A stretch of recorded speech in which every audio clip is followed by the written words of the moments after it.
like the last one, we were able to collect around $2.2 million for them in a little under 7 months of working with them. And they were surprised. They're like, hey, we were going to write off $2 million and we were able to collect, so that was another big win, That's it, man. That's the secret sauce. I mean, I'm giving you what I've used to collect a lot, for big companies. Love it. They took a chance. I took a chance, and then I blew them out of the water, right? Again, no company wants to share publicly that they are having, financial issues, right? I talked to the CFO, I talked to the founders. I'm like, hey, what's your 5-year outlook?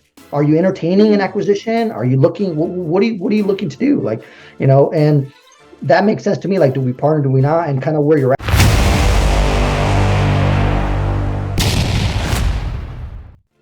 Yo, what up, guys? Welcome back to the show. Today we have on Raffy Garcia, co-founder of Collections Ninjas. I was super interested in the content that he was posting on LinkedIn, and I think you guys will be super interested in what he does. I've never had an accounts receivable specialist on the show before, so I think this is going to be an interesting show. Raffy, how's it going today? Going great. Like I said, I was mentioning earlier, trying to finish some last minute projects before we head out for the weekend. We got a long weekend, so we're doing a road trip with the family. But yeah, I was able to kind of make this fit in and get this out. So looking forward to kind of just sharing some insights and, just learning more about, just you as well. Love it, my man. Like I mentioned, I was interested in what you do just based off of your LinkedIn post that I looked at on your profile, right? So why don't you tell the people at home, some people may not know what accounts receivables is. When they hear collections, they're immediately think you live in a call center and you're bothering them about some type of rent-a-center bill they didn't pay, right? What do you really do?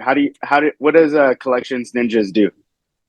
Yeah, so it's totally. I think that's it was a toss between the name and kind of what we do, but in essence, receivables it is when a big company, Walmart, they have direct, they have customers that sell into them. Actually, I just purchased, say, Dr. Squash, their bar soap, so they just got into Walmart. So they would be a customer of Walmart. So then Walmart would buy product for them on terms, right, on credit. So they send them an invoice. They give them some time to pay, whether it's 30 days, 60 days, whatever they discuss or arrange on. And then it's the company's then responsibility to make sure that invoice gets paid and turns into cash in their bank account, right? So it's almost like extending credit.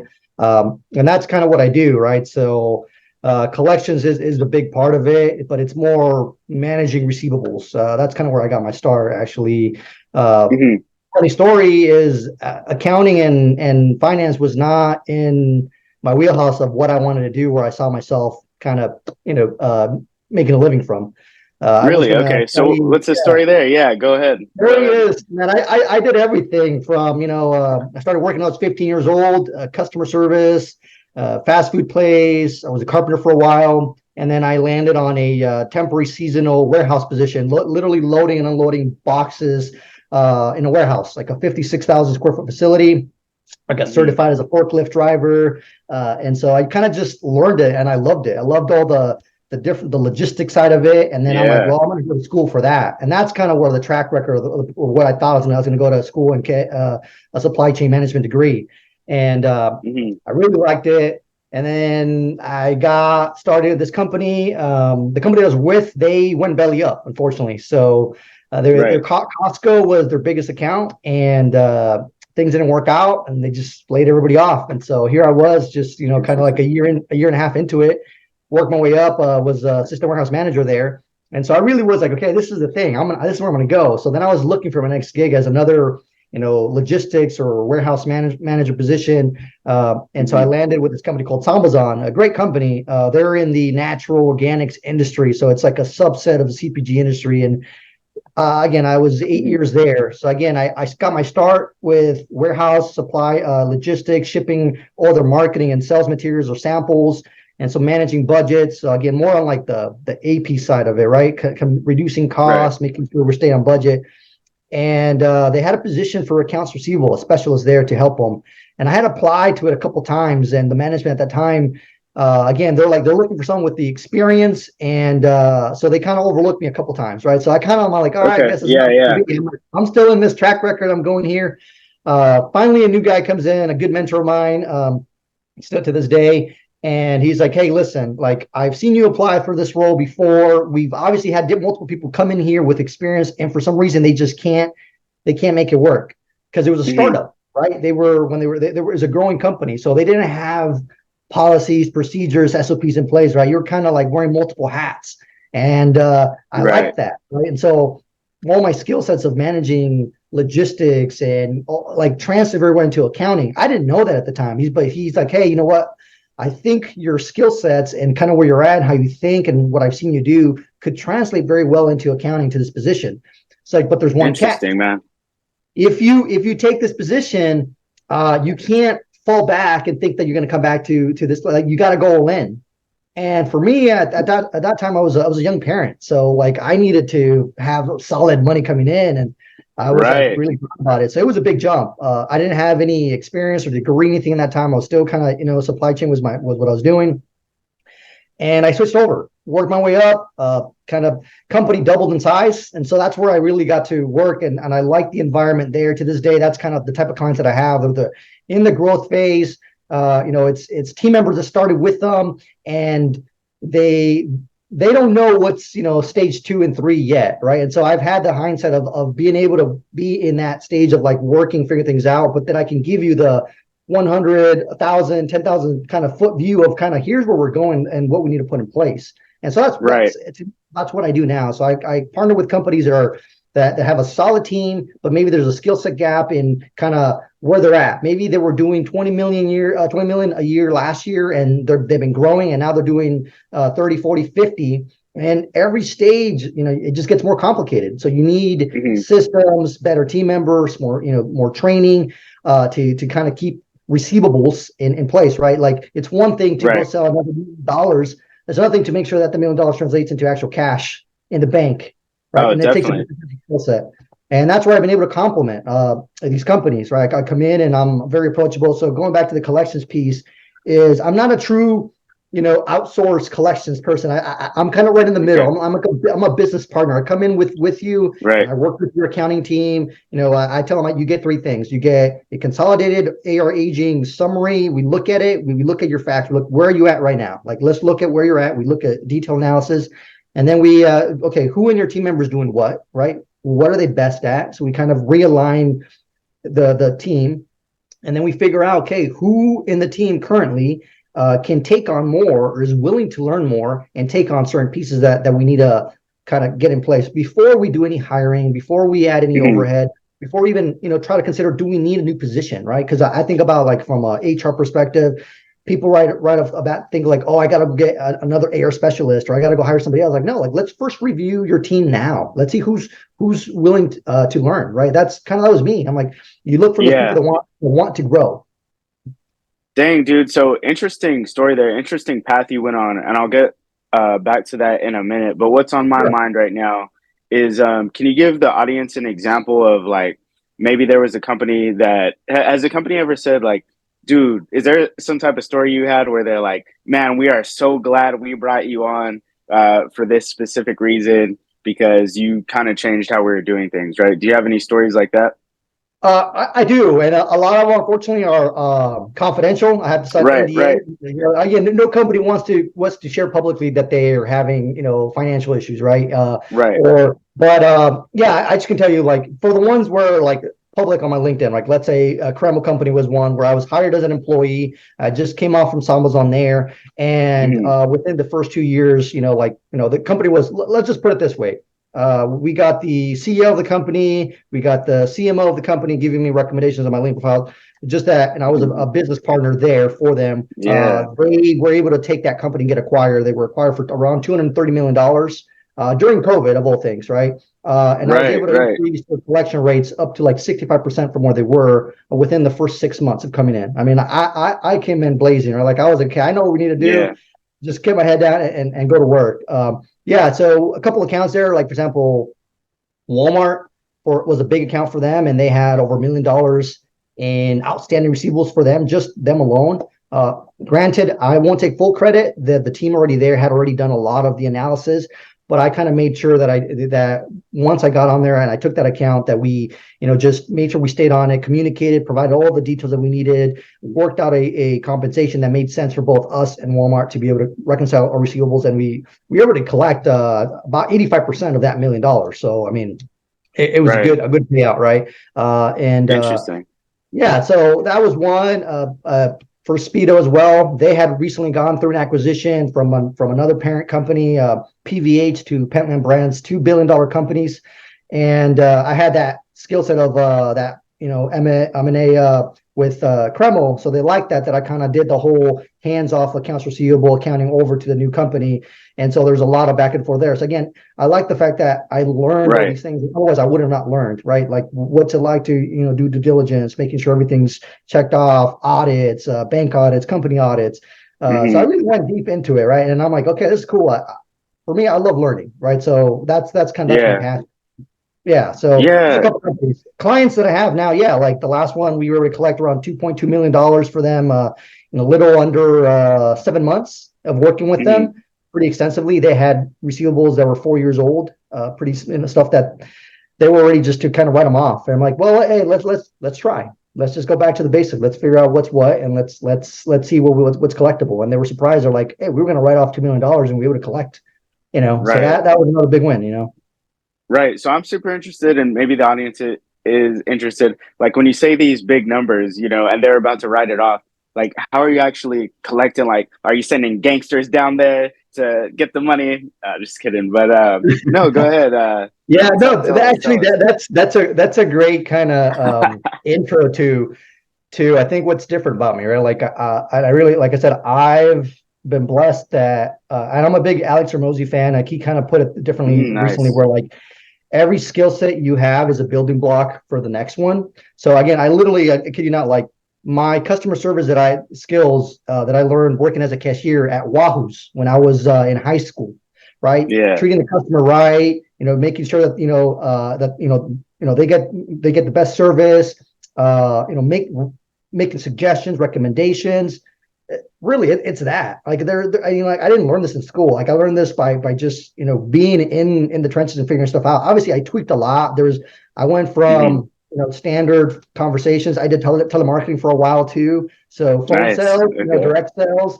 That again tweaked it a little bit. So again, I've taken everything I've learned that I've done and I've applied it to this, and that's what I teach to these companies, right? And so that I'm able to replicate myself and pass it on to the team members. And so now I'm like, make it kind of like you're saying, be yourself, be who you are, but just make sure that your job is to help the customer pay you, right? But you do it in a friendly way. You always give them benefit of the doubt, right? One key way for collections for us is that it's like, hey, I send a standard email. I started from long paragraphs, super detailed, to like, do I want to waste their time, or what are the key items that I need to provide, right? So then my templates, I got templates, systems, SOPs and plays that I just plug and play with every account, and it works because all of them sell to the big retailers, right? The Walmarts, the Costco, the Targets, the Amazons of the world. I kind of know the ins and outs already. Already have relationship with those companies, so it's very easy for me to plug and play. It's just another company that comes in and just fixing. So I kind of understand how they work and operate, right? So. But collections piece is, just send an email. Like I said, the email is the most important piece for me because it allows me to send everything the customer needs and that they have on our aging. Let's say for my client, right? Their invoice, their PO, the purchase order, how much they owe us, and it's a simple email like, hey, dear valued customer, I'm attaching your AR aging detail and summary here. Here's the invoices that we show that are open.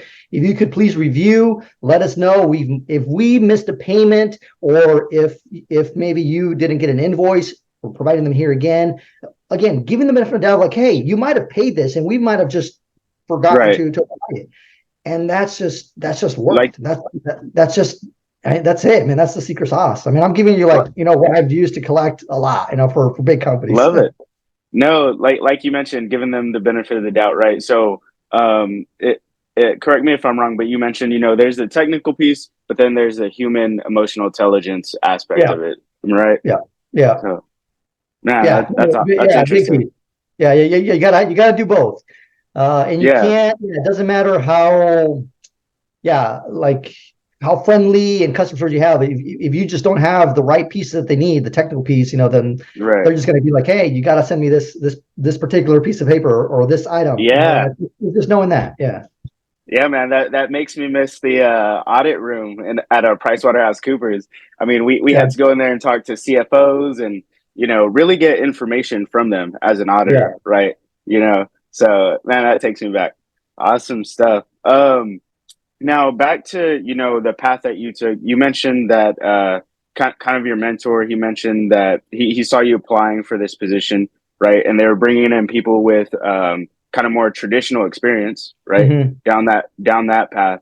So my question was, what did you see when you went in there that really set you apart from the people with the traditional experience, right?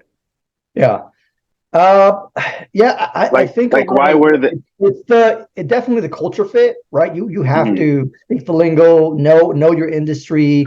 Like I said, I'm in the CPG, health, natural, Right. organics, kind of, so I know, I like you got to know the brands, kind of what they're into. But a lot of it is just the culture. Like, I mean, when I applied for Amazon, here's a quick story on that is I honestly Mhm. thought it was a Craigslist ad of all things. And Mhm.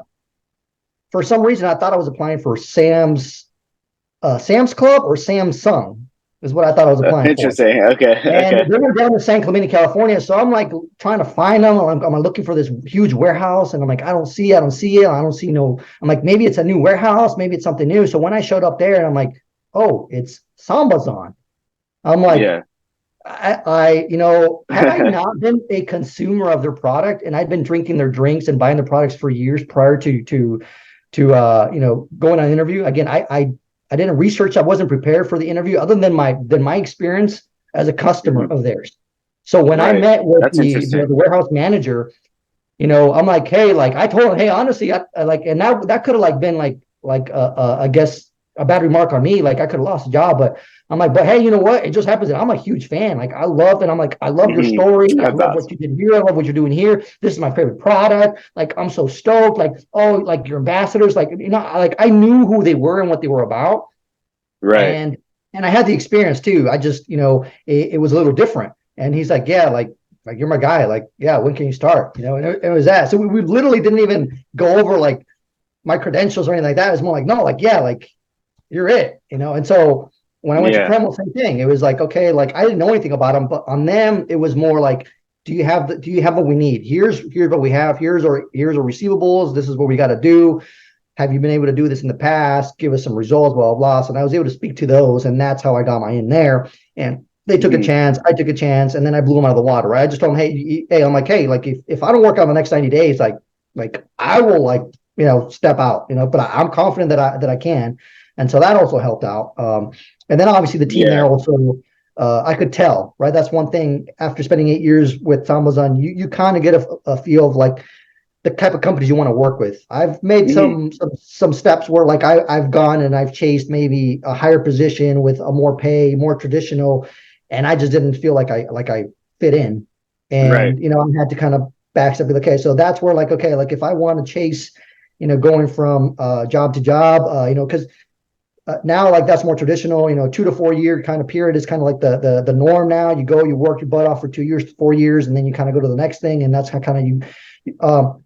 I'm like, I That's wanted to just interesting. have a bigger impact. I just want, I'm like, I'll just Right. go and work for myself. I get to pick the companies I want, and I can, potentially work with them longer, and I get to see them kind of grow, right? And so now I'm working with That's companies that awesome. I actually enjoy. That's awesome. That's key. You mentioned something there that really resonates with me.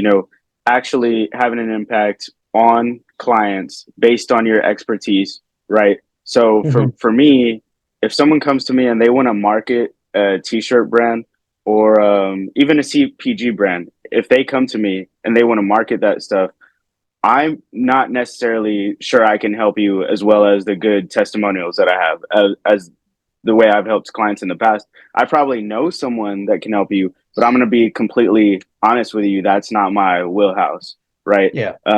My wheelhouse is helping a lot of B2B companies market Okay. and certain influencers market and things like that. But dude, that was a key point right there. And actually, you know, going to the clients you want. You also mentioned going off on your own and being able to choose those clients, right? What was that process like for,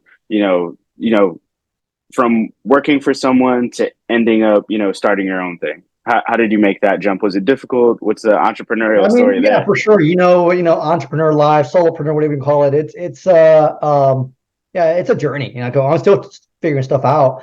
I think what's Yeah. fortunate enough for me, COVID obviously was a big catalyst for everything. It made me reaffirm. Like I said, I was commuting down to St. Glenny for a little over years, right? It's like a 40-mile commute. It was about 2 hours of my day, pretty much gone Dang. there. Yeah. So compound to that, I had family here, so I was gone most of the day, and that just started eating at me. I'm like,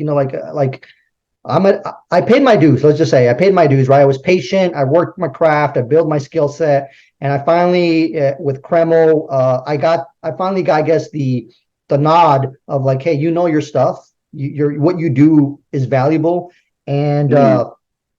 you got the executives acknowledging your worth, let's say, and also mentoring you, right? And so when I left Kreml because of the acquisition, right? I was given the option to stay on board until we completely transferred over. Mhm. Speedo had been reaching out to me for almost a year, like, hey, we really like what you're doing, the recruiter there, and they kept throwing money at me to go and jump, and I'm like, no, like, again, I love what I'm doing. I want to make sure that I do a good job handing this off, right? Because it's gonna fall on me. Right. Nothing about your reputation.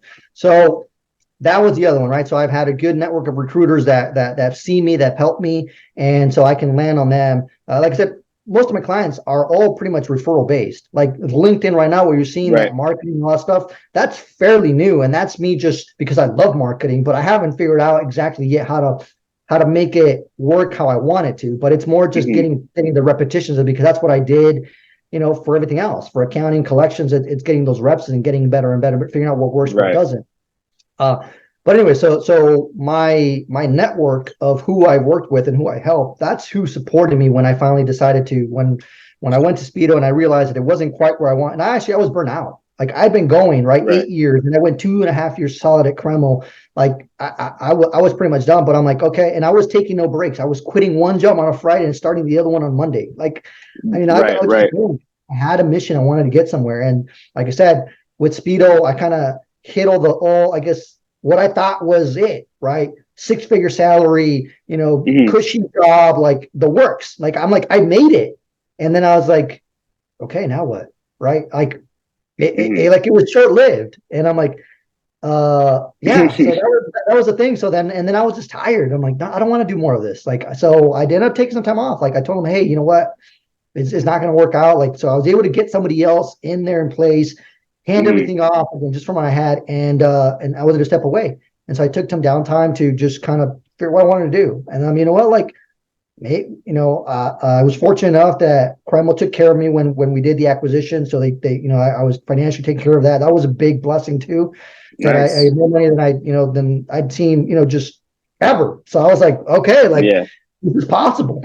And another insight that I had from the executives was, the CFOs, the CEO, these guys, man, they're making multiple six figures. They got equity in the company. This is a whole nother side that to me was just like, dude, I'm just trying to get my benefits, and Yeah. like Yeah. paycheck. Like these guys, like, they got taken care of. So like there's this other side, right? And then, Mhm. merger and acquisitions is a whole sub niche there that people go into. And so I kind of really got a knack for that. I'm like, you know what? If Yeah. I can You help said you're a Alex company, Hormozy fan, right? yeah, Yeah. yeah. So Big like if acquisitions guy. I'm like, I like this. Help a company get from one level to the next level. And so I kind of start, that's kind of where I'm at. Like I talk to the CFO, I talk to the founders. I'm like, hey, like, what's your 5-year outlook? Are you entertaining an Mhm. what are you looking to do? Like, and that makes sense to me. Like, do we partner? Do we not? And kind of where you're at. Who are you serving? What do would I buy your products? That's another thing. Like, if I wouldn't buy your products or Mhm. my family would buy products, then that's another, like, okay, I'm not there for the money, right? So that's another thing. Like, Right. um, so when I went on my own, right, it was the CFO from Kreml who had, kept in contact, and then different people just reaching out, and then they're finally like they're like, hey, we know somebody in this other industry here who's starting this company. I had no idea about who they were either, and they need somebody. Like I looked at that, I can't, like it doesn't make sense for me at my level, but where you're at, and like you could come in and help them. And so they Right. made the introduction. I looked at their, their cash flow, their receivables, and I'm like, yeah, I think we could do something here, and it was performance based, right? So a very low. It was again, make simple offers. We're like, hey, you're basically doing Mhm. a very low retainer just to keep overhead kind of, and the big payoff is going to come in, 90 days, 6 months from now. As you're seeing the results come in, then we're going to start kind of doing a performance bonus payout just to show, right? So it's like you'll see the work, and that leads into Mhm. that, right? So I make it where like a true collections company, you're handing off your receivables to them. They're going after it. They're collecting the money, and then they're sending you the difference of their fee. With my Right. model, is I'm plugging into your receivables, I'm plugging into your company, and I just work as like if I was another representative of your company. So when we're Yep. sending out emails, it's your company. When you get paid, it's going to your bank account, right? You're getting paid. It's your. I just see it, manage it, and support you, right? So that's another thing. It's like so there's very little risk there, right? And so obviously I have Right. whatever they want me to sign NDAs or what have you, like we can do that. Some are pretty loose about it. Some are like, no, we got to do this, depending on the company and where they're at. But yeah, so that's it. I mean, it's Yeah. all reform based. Yeah, and just for some reason, I don't know, my common sense tells me that the way that you do it, being, a business partner of the company and representing the company, collecting this money, for some reason, I don't know, the common sense just tells me that works a lot better Yeah. than, trying to get some other company to collect the money that the customer has never heard of before, right? Does that make Hmm. sense? That makes So, sense. Yeah, so we interesting. model we model what whatever, if they have a certain style, Yeah, a lot of times they do, but they're okay. Because again, I show them my templates. I show them what, like, hey, like it's pretty professional and warm. It's inviting. It's like, hey, we want to help you, help us.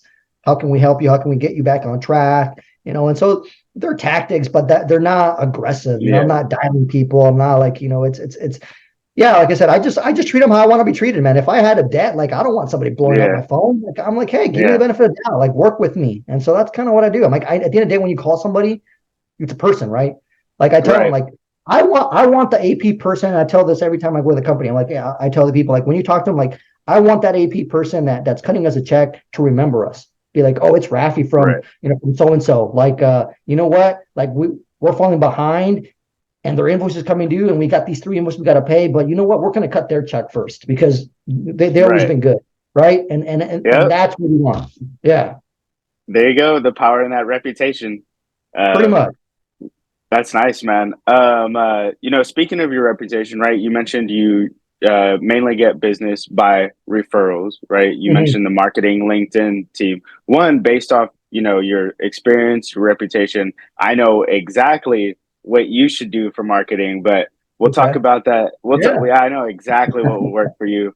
We'll talk about that another time, but it just seems like, dude, you've been crushing it. Things have been happening just right for you, solid for you. For the listeners out there, maybe they're going into entrepreneurship, right? What are some of the toughest times building, to this point that you've had in your career, entrepreneurship before that? Just man, right. Let's make it realistic because they might Yeah. be listening to this like, oh man, everything's happening good for Raffy. What are some of the No. toughest points? What are some of the toughest No, points you went no, through, my no, man? like that. Yeah, no, real. It's tough. Like I said, you question, you know, everything. Like I don't think there's a day where you're like, man, like, do I see myself doing this long term, right? And you got family obligations. Everybody's got their personal life on top of it, right? You got. I mean, we've had health scares, health issues, financial issues. Even when, for example, again, as a performance based company, how we deliver is we have to carry our overhead, right? And so until the company pays, or maybe we hit a snag, right? And we're expecting to get a payout in 3 months, but for whatever reason, it doesn't come through. We Man, gotta yeah. we gotta internally be taken care of, right? And so that's where, yeah, personal finance. I mean, and honestly, I learned that again from the business that I was at. Like, as the good ones, they budget for this. They have emergencies. Mhm. They have, plan B, plan C, what we do here, right? So I've learned to be able to do that. So when I went on my own, like, that's one thing that I had to be aware of. Okay, I have a family. Do I have enough savings to at least survive a couple of months if, like, I can't land a client, or if Right. something falls back or whatever? Even, like, let's say I get sick, right? Because now, like, Mhm. I can't just say, hey, give me some PTO. Like, if I don't work, I don't get paid. So Some PTO. Oh, yeah, yeah, yeah. so yeah, I mean, like, you have to manage it. And then the other one's just figuring out like the business, growing it. Like, obviously that there's aspirations here. I know, like, we're taking on 3 to 5 clients a month, and I like it that way. I like to say we're a boutique Nice. company, because we're selective, and we want to make sure we work one-on-one with the teams. So Yeah. knowing that, before I wanted to work with everybody and I'm like, no, like, I can't. Like, I'm like, Yeah. Alex again puts it this way. He's like, hey, like, if I could snap my fingers, I could send you 100 clients, so 1,000 clients. Could you deliver? I'm like, no. So then Yeah. lead with what you can. Well, what can you handle? Two, one, three, five? Then lead with that, and just be conscious. That's it. And then build your business around that. And then for me, Right. being present with my family is another one, right? So then making sure that I Nice. that I segment my time, building this sometimes. And I like what he says too. Again, a lot of credit to him. I just got his latest book, and Mhm. he my wife and I, well, again, having a very supportive spouse, right? My wife has been my Nice. biggest supporter too. So understanding that there are seasons, right? I don't have a balanced life, but I do have seasons, right? Where, like, let's say for a season I'll be very busy, and maybe my time with my kids won't be as balanced as the others. But maybe during the summer I make it up, right? During the summer, like, I'll make sure I block out some time. We're like, hey, I'm only Right. working this many hours, and then we're gonna go do some fun stuff. And so knowing that, and just being transparent that that's what you're doing, and then them being supportive and understanding. For me, as a husband with children, I got teenagers and I got a little baby one. Like I'm learning this and documenting this stuff so that I can pass it on to them, right? Because I'm like, Right. hey, uh, I guess making a living now there's going to be so many more options for them than just going and working for a company, right? I tell them, like, as Definitely. soon as they turn 15, they're getting a job, because I want them to value trading time for money, right? Because even to this day, That's this is another awesome. thing that drop is, even with what we charge and how we pay, we always ask ourselves, like, hey, did I earn my pay? Right? Did, Yeah. did I did I deliver more value than what I charged? That's Right. it. And if the answer is no, then I better do something about it, because again, it's my Right. reputation on the line, right? Like, I've been blessed to have referrals, and what's going to happen when I start slacking off one of these times, and then I don't get that referral, or I get Yeah. a negative, right? He says about, like, that's all we got. It's just a reputation, and it just takes one misstep, and it's gone. Or someone refers you to a client and you don't do good for that client. And then Exactly. now everyone's like, why'd you refer me Yeah. to Rafi? Like, so Exactly. awesome. Yeah. Man, awesome stuff here. I do have one other question before I want to, let you, say where people should follow you. Sure. Um, with what you do, your industry, right? What is the most common misconception that you run into when you're just telling people what you do, or maybe they're a company that they don't know they need you yet, right? What are some common Mhm. misconceptions there?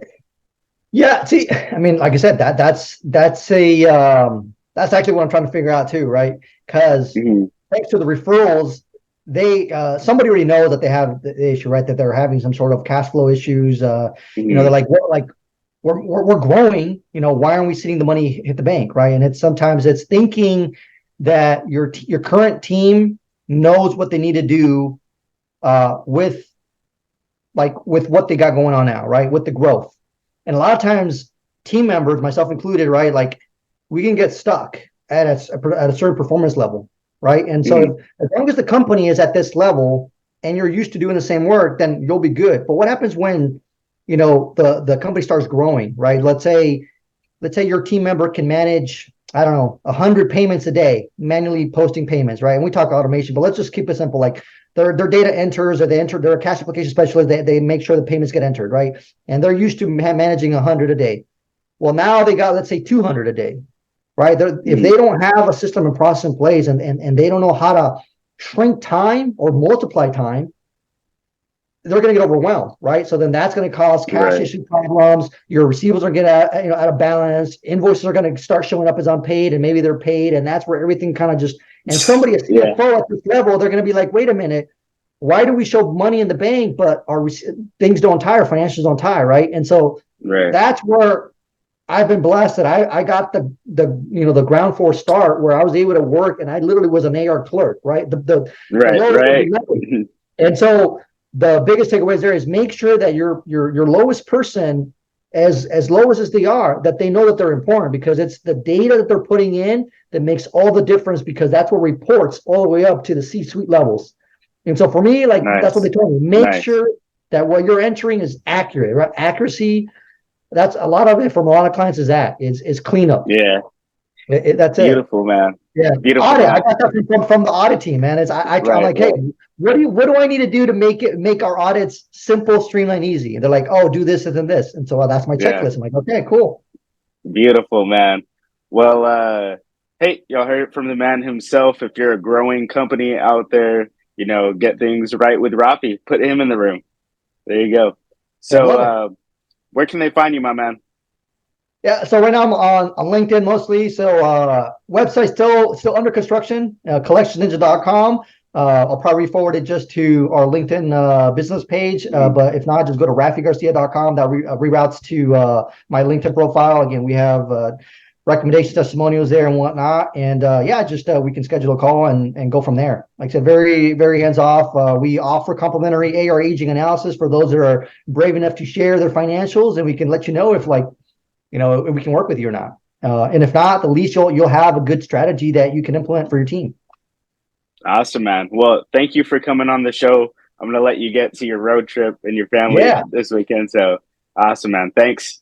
Thank you. Appreciate it. Have a good one.